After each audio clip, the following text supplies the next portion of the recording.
누가복음 17장 11절에서 19절까지입니다. 하나님의 말씀입니다.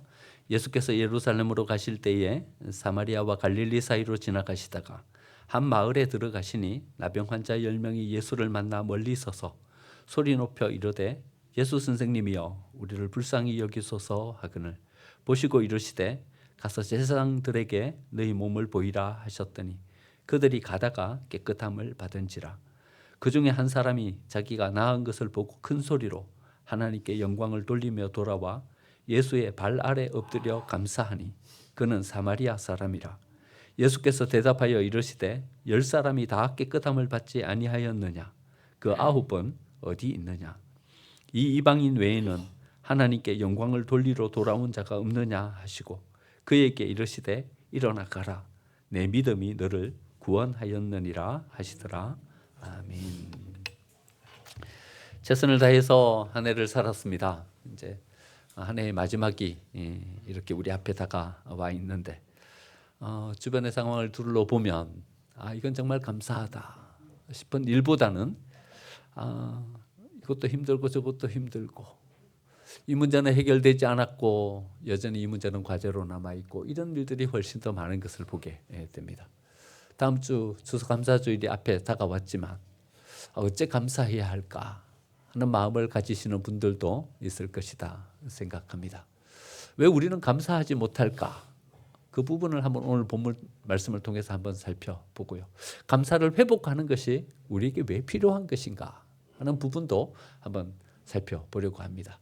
그래서 이번 한 주 동안 우리 감사할 수 있는 여러 가지 것들을 우리의 마음 가운데 다시 회복하고 다음 주 나와서 추수감사절 감사 예배를 드렸으면 좋겠다 싶습니다. 나병 환자가 가지는 삶에 여러 가지 어려움이 있습니다. 전염이 되잖아요. 그러니까 함께 할 수 없어요. 또 여러 가지로 부정한 어떤 부분들이 생기게 돼요. 그래서 공동체 밖으로 추방당해요. 개인적으로는 그 병의 질병과 아픔을 이기는 데 있어서 너무나도 힘들고 어려운 어떤 그런 아픔의 그 삶을 극복해야 되는 과제가 주어져 있고 또 공동체와 함께하는 사람들에게서는 추방되는 가족과 함께할 수 없는 그런 아픔을 가지고 살아가야 하는 사람들이 바로 이 나병 환자들이었습니다. 인생에 만약에 나병이 찾아왔다. 절망이죠. 어떻게 이걸 극복할 수 있겠습니까? 어떻게 이 문제를 해결할 수 있겠습니까? 절망입니다. 인생의 어떤 방법으로도 해결할 수 없는 절망이 그들에게 찾아왔는데 이들에게 또한 행운도 찾아왔어요. 뭐냐 하면요. 예수님을 만나는 예수님을 통해서 그 모든 한계를 극복하고 그 고침을 받을 수 있는 이런 행운이 그들에게 찾아온 것입니다. 10명의 나병 환자들이 예수님을 만났습니다. 12절 말씀 보니까 한 마을에 들어가시니 나병 환자 10명이 예수를 만난 이것이 그들에게는 행운이었습니다. 여러분 우리도 다 예수님을 만났죠? 여러분 이게 행운인 줄 믿으십니까? 예수님을 만난 게 행운입니다. 예수님을 만난 것이 복된 것입니다. 그런데 이들은요 예수님께 가까이 다가갈 수가 없었어요. 멀찍이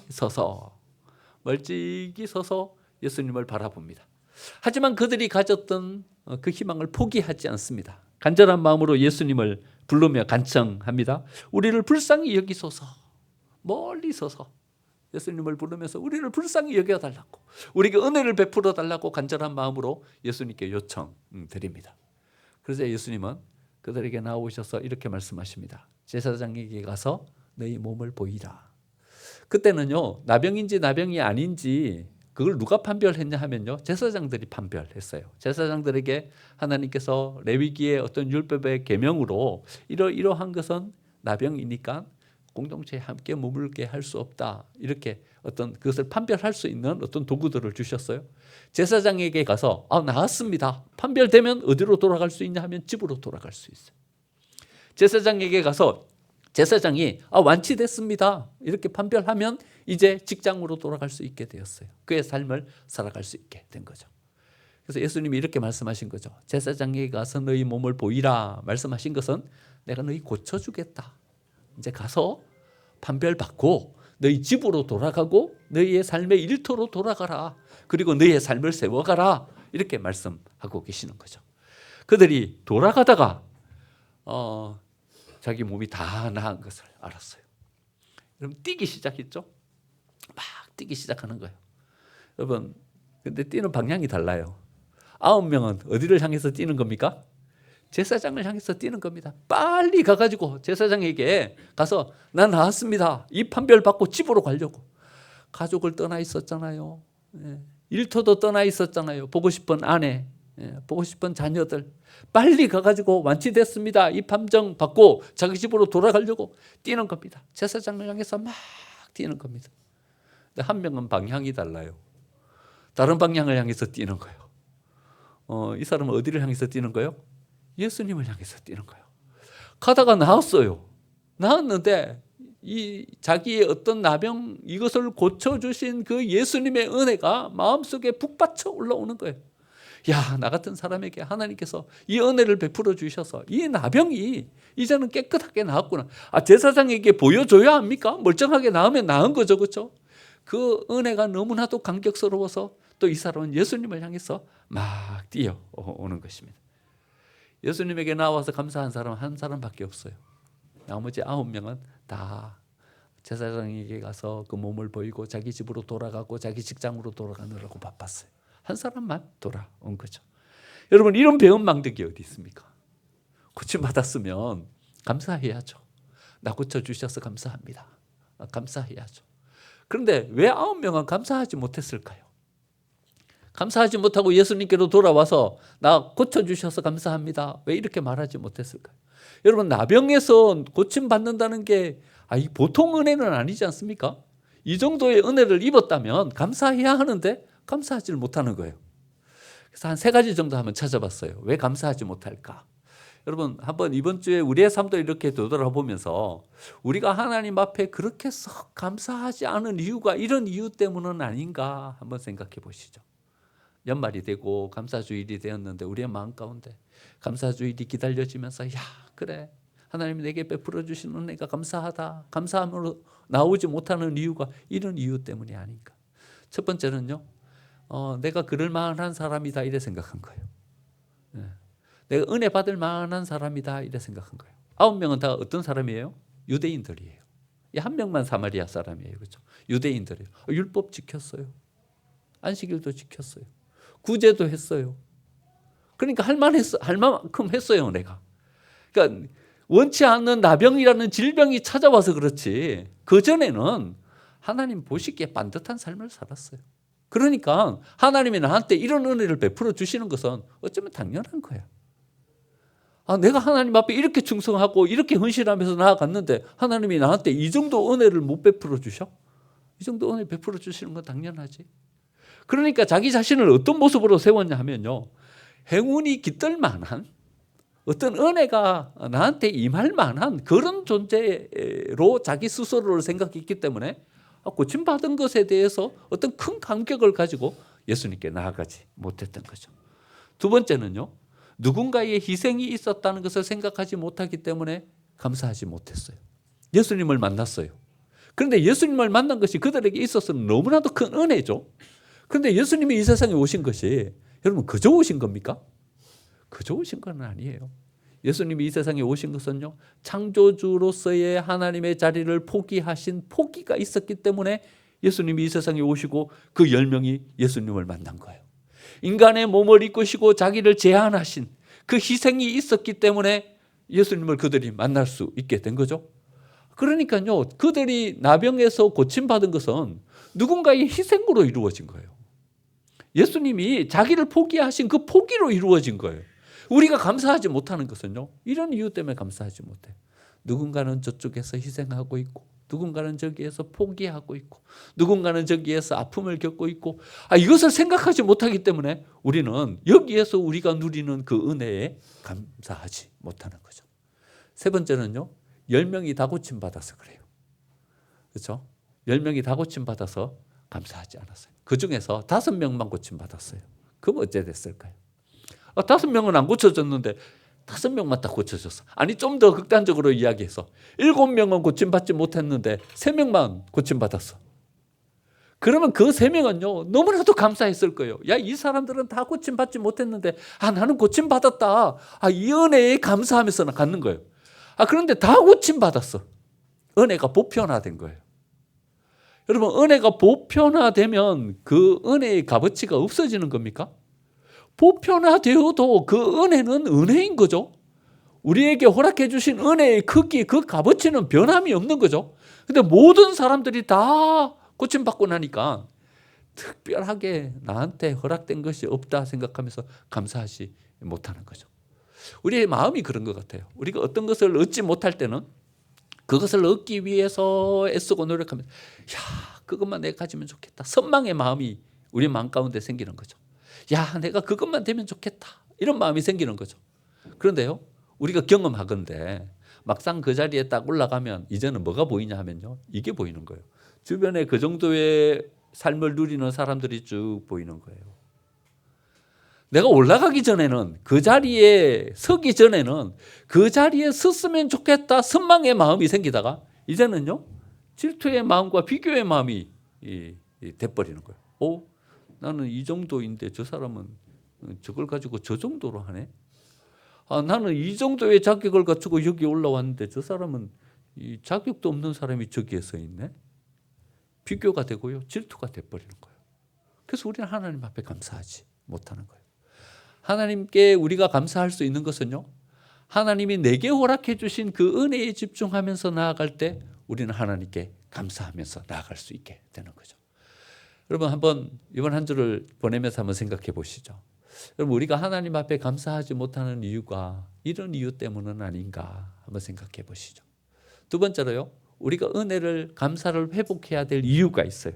왜 감사를 회복해야 되냐 하면요, 우리의 삶의 마지막이 감사로 맞춰야 돼요. 감사로 맞춰야 돼요. 여러분, 일을 쭉 하다 보면 일이 완성되지 않고 패배로 또는 어떤 상실로, 어떤 갈등으로 끝나버리는 경우가 있어요. 그렇죠? 이제 그만하자. 끝내버려. 아직 완성되지도 않고 더 가지도 않았는데. 힘들었어. 이제 더 못하겠어. 포기. 아직 완성되지도 않았는데. 여러분, 이기는 사람은요, 어떤 사람이 이기냐 하면요, 이겨본 사람이 이겨요. 그래서 여러분, 포기하는 것은 별로 좋지 않은 습관이에요. 여러분, 성공하면요, 성공이라는 것이 어느 날 하루아침에 갑자기 우리에게 뚝 떨어집니까? 그게 아니라 어떻게 성공해요? 실패하고 좌절을 경험하고 또 잠깐 뭔가를 가졌다가 뭔가를 잃어버리고, 이런 어떤 삶 가운데 결국 우리가 어떤 성공이라는 자리에 올라가잖아요. 그런데 이 자리를 향해서 가다가 너무나도 힘겹고 어려워가지고 그냥 포기해버렸어. 그럼 다음에 또 이런 상황 가운데 놓여지면 무엇을 선택할 가능성이 크냐 하면요, 또 이 자리를 선택하는 거예요. 포기를 선택하는 거예요. 그래서 여러분, 끝까지 갈 동안 여러분 마침표를 찍으면 안 돼요. 끝까지 가서 마침표를 찍어야 돼요. 여러분, 시작하는 어떤 용기도 중요하지만은요, 우리가 마침표를 어디에 찍는가 하는 것은요, 훨씬 더 중요한 이야기예요. 어디에 마침표를 찍느냐에 따라서 우리의 삶이 그 패턴으로 계속 갈 가능성이 크기 때문에요. 그래서 우리는요, 감사로 마침표를 찍어야 돼요.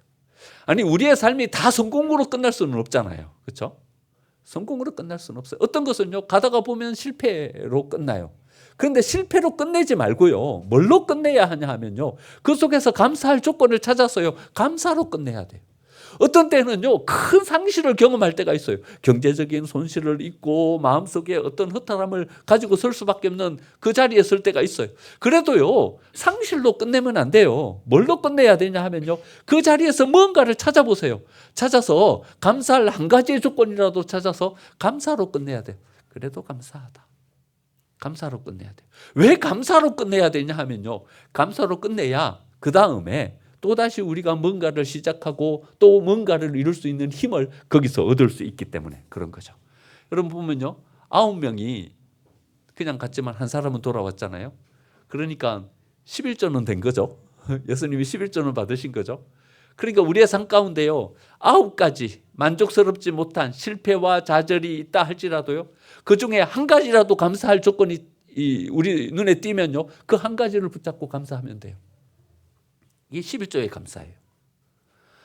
여러분, 아무리 일이 안 되어도 그 중에 한 가지는 있을 거 아니에요. 그중에 한 가지는 있을 거 아니에요. 아무리 다 무질서하고 엉망이라도 그중에 한 가지는 있을 거 아니에요. 그 한 가지를 붙잡고 우리는 하나님 앞에 감사할 수 있어야 된다는 거죠.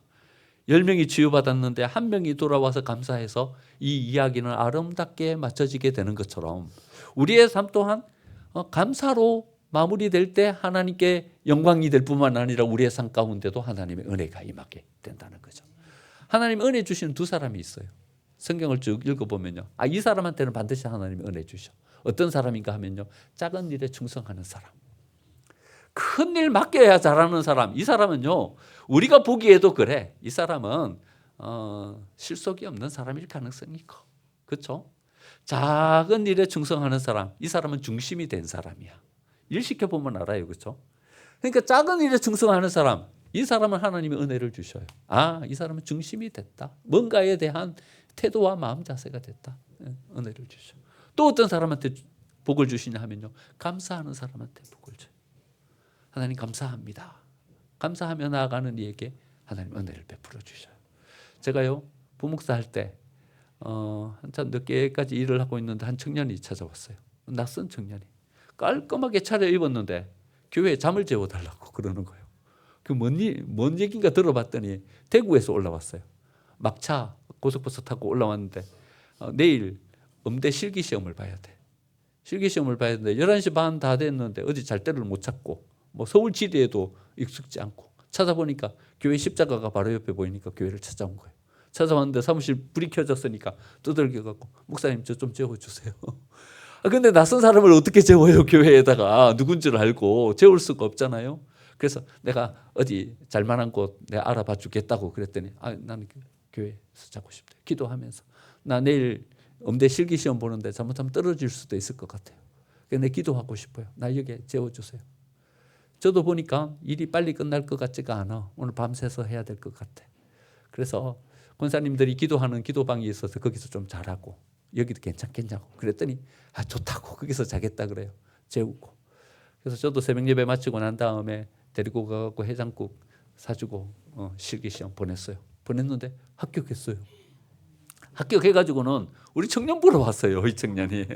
청년부로 와갖고 청년부에서 얼마나 열심히 섬기는지요. 그런데 이 청년이요 보니까 좀 가정 형편이 영 어려워. 청바지 하나로 사시사철 입고 다니는 거야. 자기 알바 해가지고 성악 이거 알바 해가지고 겨우 자기 용돈. 이야기를 해보니까 어머니하고 자기하고 둘이 살았는데 어머니가 재가를 하셨어. 재가를 하셨는데 그 만난 새 아버지가 자기를 얼마나 힘들고 어렵게 하는지 막 힘든 삶을 살아온 청년이에요. 근데 이 청년의 얼굴에요 항상 기쁨이 넘쳐. 항상 적극적이야. 뭔 일을 해도 적극적으로 해요. 뭔 일을 시켜도 감사합니다. 감사합니다. 그래요. 그래서 제가 어느 날 한참 이야기를 나눠서 야 너는 뭐가 그렇게 좋냐? 항상 감사합니다. 막 이러면서 얼굴이 밝으니까 말이죠. 저는 딴 거는요 감사할 거 없어요. 근데 하나님이 저한테 좋은 목소리를 주셨잖아요. 감사해요. 찬양할 때요 제 마음 가운데 기쁨이 넘치잖아요. 그거 감사해요. 제가 이렇게 둘러봐도 그거 하나 외에는 감사할 게 하나도 없는 것 같아. 근데 그거 하나 가지고 감사한 거예요. 기쁜 거예요. 항상 하나님 앞에 그렇게 살아가요. 군대 갔다 왔는데 딴 교회 갈 줄 알았더니 또 왔어. 거기서 4학년 졸업하는데요. 4학년 졸업하고 난 다음에 하나님께서 그를 이태리로 유학할 수 있는 유학의 길을 열어주셨어요. 교수가 그를 보고서는 목소리가 너무 좋은 거예요. 성악이나 발성이나 이런 게 너무 좋아서 야 얘를 좀 키우면 되겠다 싶어서 그 교수가 알아서 장학 제도랑 이런 거 전부 다 알아서 끌어다가 연결시켜주고 얘를 유학을 시켜준 거예요. 유학 갈 형편이 못 돼요. 경제적으로나 뭐 형편이 못 되는데 유학을 갔어요. 그리고 저도 교회를 떠났고 나중에 SNS를 통해서 이렇게 봤는데요. 그 친구가 결혼한다. 이렇게 SNS가 떴더라고요. 보니까 어디서 만났냐면 이태리 거기서 만났어. 신부를 만났는데 잘 만났어. 신부를.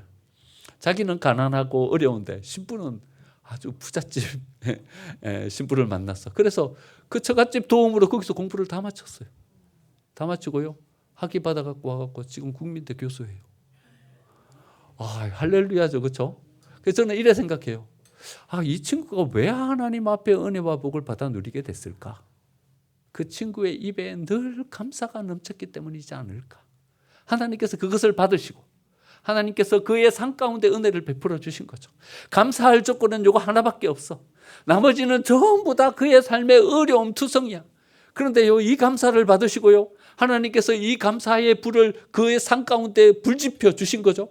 그래서 이것도 감사할 조건이 되게 만드시고, 이제는 경제적인 부분도 감사할 조건이 되게 만들어 주시고, 이제는 가정도 감사할 조건이 되게 만들어 주시고, 한 조건을 붙잡고 감사했더니요, 하나님이 그걸 받으시고 그의 삶의 모든 삶이 감사할 수 있는 삶으로 불타오르게 만들어 주셨어요. 우리가 감사해야 될 이유예요. 감사를 회복해야 되는 이유예요. 감사를 회복하고 서면요, 그 통로를 통해서 하나님께서 우리에게 은혜를 주셔요. 시간이 갔지만 짤막하게요, 우리가 감사를 회복해야 된 두 번째 이유는요, 감사는 연결고리예요. 연결고리예요. 하나가 끝났어요. 지금 하나가 끝났죠? 뭐가 끝났어요? 육체적인 질병이 고침받는 이 하나가 끝났어요. 그래가지고 나머지 9명은 제사장을 향해서 뛰어가서 그걸로 자기의 육신의 병 고치는 것으로 그의 모든 은혜의 마침표를 찍어버렸어요. 근데 이 사람은요, 예수님께로 돌아왔어요. 돌아왔고 예수님 감사합니다. 마침표를 안 찍는 거예요. 감사로 다시 연결시키는 거예요. 연결시켰더니 그 감사의 꼬리에 뭐가 또 다시 붙여져요? 오늘 마지막 절요, 18절 19절. 이 이방인 외에는 하나님께 영광을 돌리러 돌아온 자가 없느냐 하시고 그에게 이르시되 일어나 가라, 내 믿음이 너를 구원하였느니라. 여러분, 한번 이 시간이 다 갔기 때문에 제가 묵상을 못하지만 한번 묵상해 보시죠. 감사를 뭐라고 이야기해요? 예수님이요? 믿음이. 믿음. 그 사람은 예수님께 나와서 감사했잖아요. 그런데 예수님은 그 감사를 뭐라고 말씀하세요? 이건 믿음이다, 이렇게 표현하시는 거예요. 그리고는 그에게 뭐라고 말씀하세요? 너를 구원하였느니라, 이래 말씀하세요. 육신의 병을 고치는 것뿐만 아니라 이제는 뭐도 고침받게 되냐 하면요, 그의 영혼도 하나님 앞에 건강한 모습으로 다시 세워지게 되는 거예요. 그의 정신도 하나님 앞에 건강한 모습으로 다시 세워지게 되는 거예요. 육신 고침받았어요. 가가지고 거기 안 돌아오니만 못한 사람으로 살면 어떡해요? 왼수 같은 인간이 있잖아요. 여러분들 남편, 여러분들의 아내. 아니, 안 돌아오느니만 못한 사람으로 쓰면 어떡해? 근데 돌아왔는데 달리 변화된 성숙한 인격과 성숙한 마음을 가지고 돌아왔어. 그래야 그게 은혜죠. 그렇죠? 그런데 이 마지막 사마리아인은 이 은혜를 하나님께 더 누린 거죠. 육신의 병, 이거 고침 받아봤자 언제까지밖에 안 가요? 우리가 이 세상 사는 동안까지밖에 안 가. 아니, 나이 좀 더 들어가지고 우리 늙어지면 이거 다 쓸모없는 것이 돼요. 그런데 이 사마리아인은요, 이제는 그의 인격이 이렇게 세워지는 은혜를 덧입는 거예요. 내 믿음이 너를 구원하였느니라. 이 구원이 뭐예요? 우리의 정신적인, 우리의 영적인 이 부분까지 이렇게 세워지는 거예요. 감사가 뭐예요? 연결고리예요. 연결고리. 감사했더니 거기에 딱 고리가 생겨갖고 또 다른 장이 딱 펼쳐지는 거예요. 여기에 감사하면 이게 연결고리가 돼가지고 또 다른 장이 이렇게 펼쳐지는 거예요. 우리가 감사를 회복해야 되는 이유예요. 여러분, 다음 주에 오실 때 감사를 억지로라도 만들어가지고 오셔야 돼요. 이거 감사하다. 감사하다. 감사하면 여러분, 마침표가 찍어지지 않고 또 다른 하나님께서 펼쳐주는 은혜의 장이 여러분들의 생애에 열려질 줄 믿습니다. 감사하지 않으려고 하면 감사할 수 없는 조건이 너무나도 많습니다. 하지만 감사하면 우리의 삶에 복이 임합니다. 감사함으로 하나님 앞에 세워져서 더 큰 은혜를 누리는 저와 여러분이 되시기를 간절히 축원드립니다. 아멘.